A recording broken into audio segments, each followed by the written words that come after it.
pajenengan kula sanes tiyang lumrah. Lho, udu wong lumrah iki apa wong sing dandang garen? Mboten. Naming pajenengan kula menika wujudipun Gandharwa. Ayu-ayu nek bojomu duwe piye?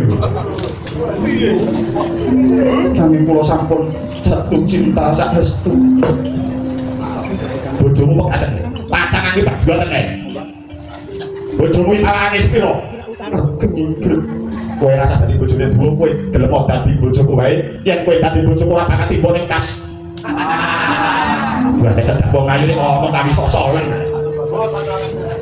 Dalah ulat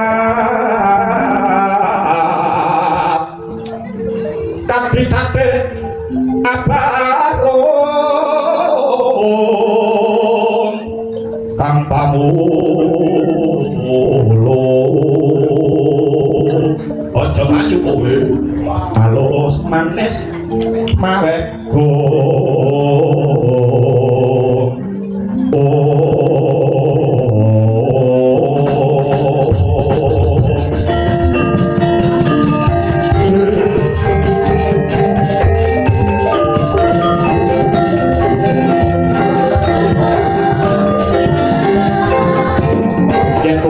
bojone ing Coko kowe ora bakal tiba ning tandas cuwi nah iki bener kowe bakal tiba ning kasur pati moro iki manut wong ayu tak mbarojong kang sewa beda kartik kok boyo mirah boyo enten pekujan wong manis oh niken salib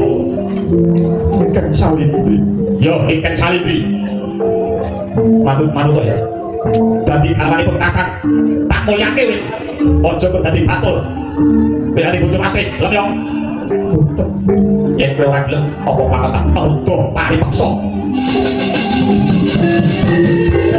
ayo manut